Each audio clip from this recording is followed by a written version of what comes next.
Hero Allu అర్జున్కి నాంపల్లి కోర్టులో భారీ ఊరట లభించింది. పుష్ప సినిమాకి సంబంధించి సంధ్యా థియేటర్ దగ్గర జరిగినటువంటి ఘటనకు సంబంధించి ఆయనకి ఇటీవల అరెస్ట్ చేశారు పోలీసులు అరెస్ట్ చేసినటువంటి నేపథ్యంలో ఈ ఇష్యూకి సంబంధించి కోర్టుకు వెళ్ళారు. అయితే కోర్టులో అల్లు అర్జున్ అరెస్ట్ చేయాలని చెప్పేసి భావించినప్పటికీ కూడా ఎక్కడా కూడా దానికి సంబంధించి పాసిబిలిటీ అయితే జరగలేదు. ఆ తర్వాత లాయర్ నిరంజన్ రెడ్డి హైకోర్టులో వాదించడంతో మధ్యంతర బెయిల్ ఇస్తూ కూడా హైకోర్టు తీర్పునిచ్చింది. ఆ తర్వాత మధ్యంతర బెయిల్ మీద అల్లు అర్జున్ ప్రజెంట్ ఉన్నారు. అయితే ఆ బెయిల్ని సవాల్ చేస్తూ కూడా మళ్ళీ దాఖలు చేస్తూ వచ్చారు పోలీసులు. ఆ బెయిల్ని రద్దు చేయాలంటూ కూడా పోలీసులు మళ్ళీ నాంపల్లి కోర్టుకు వెళ్ళారు. అయితే ఈ ఇష్యూకి సంబంధించి విచారణ చేపట్టినటువంటి కోర్టు ఈరోజు అల్లు అర్జున్కి సంబంధించి పూర్తి స్థాయిలో రెగ్యులర్ బెయిల్ కూడా ఇస్తున్నట్టు తీర్పునిచ్చింది. అయితే అల్లు అర్జున్కి సంబంధించి ఇది పెద్ద భారీ ఊరటగానే చెప్పొచ్చు. గత కొంతకాలంగా ఇండస్ట్రీకి సంబంధించి అలాగే రేవంత్ రెడ్డికి సంబంధించి ఒక కాంట్రవర్సీ జరుగుతున్నటువంటి నేపథ్యంలో అల్లు అర్జున్ ఇష్యూని కూడా ఒక పెద్ద టేకప్ చేస్తూ వచ్చారు. ఆ తర్వాత ఇండస్ట్రీకి సంబంధించిన పెద్దలందరూ కూడా అల్లు అర్జున్కి సంబంధించిన వివాదం పైన కూడా ఎవరికి వారు యమునా తీరే అన్నట్టుగా మాట్లాడుతూ వచ్చారు. అయితే ఇదే నేపథ్యంలో ఆయనకి సంబంధించి పూర్తి స్థాయిలో బెయిల్ వస్తుందా రాదా అన్నటువంటి ఒక సస్పెన్స్ అయితే కొనసాగుతూ వచ్చింది. దానికి తెరపడుతూ ఈరోజు నాంపల్లి కోర్టు పూర్తి స్థాయిలో ఆయనకు ఒక బెయిల్ను కూడా మంజూరు చేస్తూ వచ్చింది. అయితే దీనికి సంబంధించి కోర్టు కూడా కొన్ని కండిషన్స్ పెట్టింది. కొన్ని కండిషన్స్ పెట్టి ఏవైతే ఉంటాయో వాటికి సంబంధించిన పరిమితులను ఎవరిని ప్రభావితం చేసే విధంగా, అలాగే సాక్షులు ఎవరైతే ఉంటారో వాళ్ళని ప్రభావితం చేసుకునే విధంగా కూడా ఉండకూడదంటూ కూడా చెప్తూ వచ్చింది. దీంతోపాటు 50,000 పూచీకత్తో పాటు 2 సాక్షి సంతకాలతో బెయిల్ మంజూరు చేస్తున్నట్టు కోర్టు తెలిపింది. హైకోర్టు మధ్యంతర బెయిల్లో ఉన్నటువంటి అల్లు అర్జున్కు ఇది ఒక పెద్ద బిగ్ రిలాక్సేషన్ అనే చెప్పొచ్చు. ఎందుకంటే గత కొంతకాలంగా ఈ ఇష్యూకి సంబంధించి ఇండస్ట్రీ పరంగా కూడా ప్రభుత్వం పరంగా కూడా వివిధ రకాలుగా చర్చలు జరుగుతున్నటువంటి నేపథ్యంలో ఈ ఇష్యూకి తెరపెట్టాలని చెప్పేసి కూడా అందరూ చూస్తూ వచ్చారు. అయితే ఈరోజు కోర్టు ఇచ్చినటువంటి తీర్పుతో ఇష్యూకి కూడా ఒక తెరపడిందనే అవకాశం కూడా కనిపిస్తుంది. అయితే అల్లు అర్జున్ తరపున లాయర్ నిరంజన్ రెడ్డి, వైసీపీకి సంబంధించినటువంటి రాజ్యసభ ఎంపీగా ఉన్నటువంటి లాయర్ నిరంజన్ రెడ్డి ఈ కేసుని టేకప్ చేస్తూ వచ్చారు.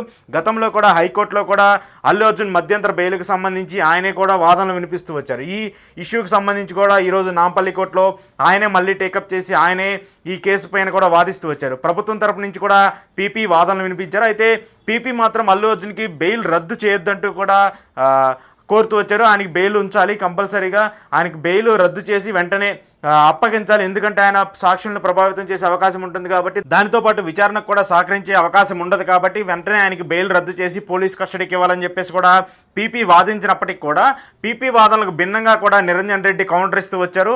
ఆయన ఇప్పటిదాకా చేసినటువంటి ప్రయత్నాలు కావచ్చు, లేదంటే బాధిత కుటుంబానికి సంబంధించినటువంటి సభ్యులు ఎవరైతే ఉన్నారో వాళ్ళతో అందుబాటులో ఉన్నాము, వాటికి సంబంధించినటువంటి ఆరోగ్య పరిస్థితి పైన ఎప్పటికప్పుడు మాట్లాడుతూ ఉన్నాము. దాంతోపాటు ప్రభుత్వం నుంచి చేసినటువంటి మిస్టేక్స్ కావచ్చు, పోలీసుల తరపు నుంచి చేసినటువంటి మిస్టేక్స్ కావచ్చు, వీటన్నిటిని కూడా నిరంజన్ రెడ్డి కోర్టుకైతే గట్టిగా వినిపించినట్టు కూడా తెలుస్తుంది.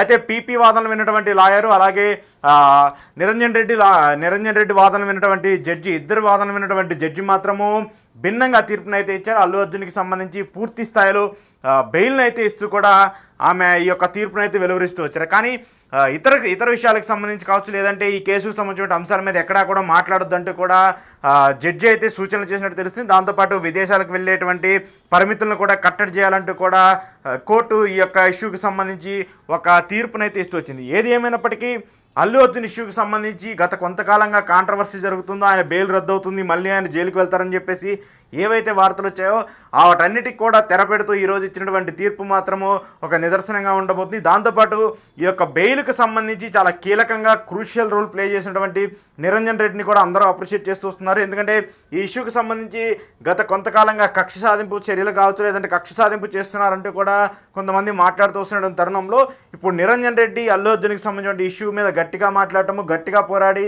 ఆయన బెయిల్ తీసుకురావడంలో ఒక కీలక పాత్ర పోషించారనేది మాత్రం అర్థమవుతుంది. ఎట్టకేలకు అల్లు అర్జున్కి సంబంధించి ఈ సంధ్యా థియేటర్ ఘటనకి సంబంధించి ఒక బిగ్ రిలాక్సేషన్ అయితే వచ్చింది. దీనికి సంబంధించి మరి ప్రభుత్వం తదుపరి చర్యలు ఎలా ఉండబోతాయి, దీన్ని ఎలానే కంటిన్యూ చేస్తారా, లేదంటే మళ్ళీ అప్పీల్ చేసి సుప్రీంకోర్టుకు వెళ్తారా, ఎలాంటి వాదనలు కూడా వినిపిస్తున్న నేపథ్యంలో ప్రభుత్వం ఎలాంటి నిర్ణయం తీసుకుంటుంది అనేది మాత్రం చూడాల్సి ఉంది.